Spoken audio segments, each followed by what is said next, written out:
The villagers of Willowden Green took great pride in their village. They were proud of the cobbled streets lined with beautiful bunting and bright hanging baskets. They were proud of the pretty thatched cottages and freshly varnished picket fences. And they were most definitely proud of the straight striped lawns and carefully tended allotments.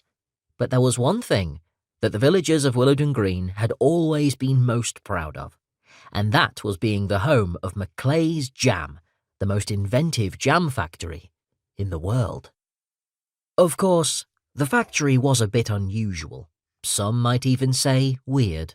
But then it had to be a bit weird to come up with all of those incredible jam flavours and inventions, like jumping juniper jelly jam trainers, better than the bounciest pogo stick, or jam paint, enjoy a nibble while you create a masterpiece, or parpberry jam, never fail to fill a room with sniggers.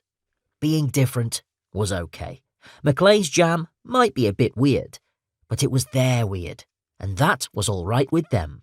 At least, that's how they used to feel. Lately, and some might whisper that it was ever since that alien had crashed through their window, Maclay's Jam had gone from being a bit weird to being damn right out of control. Mayor Green slammed his fist onto the stack of newspapers on his desk, which were filled with stories about the jam factory. Chief inventor Scooter Maclay gazed at the stack of newspapers and grimaced. Today's paper had apparently been the final straw for Mayor Green. One phone call later, and Scooter was here, attending an urgent meeting at the mayor's office with his parents and his friends to discuss things. Scooter had to admit there had been a lot of hiccups recently. He knew exactly why. It was all to do with his best friend Fizzbee, a tiny round orange alien. When Fizzbee had first crash-landed at Maclay's Jam Factory, she'd brought with her a suitcase of her own inventions that could do almost anything. Fizzbee and Scooter had soon become best friends, and, together, they had made the most out-of-this-world jams. But, of course, word of the new recipes had spread like jam on toast, and people had started asking why only Scooter and his friends were able to enjoy them. Scooter agreed that it didn't seem entirely fair, so he had convinced his parents to let him and Fizzbee develop the alien-inspired jam range, a line of jams infused with Fizzbee's incredible ingredients that everyone could enjoy.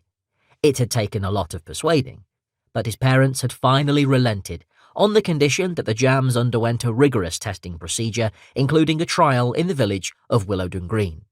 Scooter and Fizzbee had decided to start with some of their favourite recipes.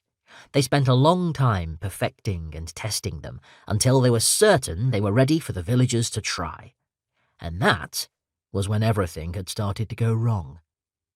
It began with rotten cabbage fertilizer jam spray. Spray your plants once a month for increased growth, not for eating. Knowing how much the villagers loved their gardens, Scooter had been sure that this would be a fantastic, risk-free way to launch Fizzbee's new range.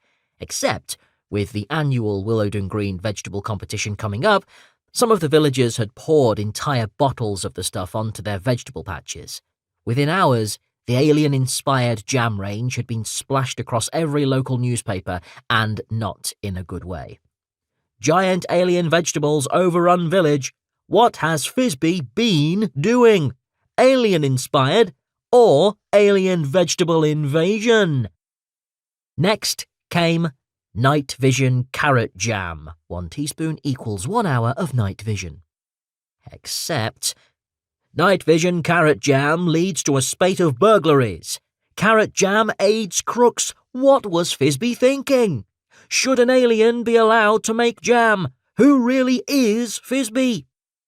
But it was their most recent jam trial that had led to the most problems. Fizzbee's floating fig jam. Eat 1 teaspoon and float 3 centimetres from the ground. Scooter looked out of the window as a young girl bobbed past, tied to a piece of string like a balloon, her dad tugging her along.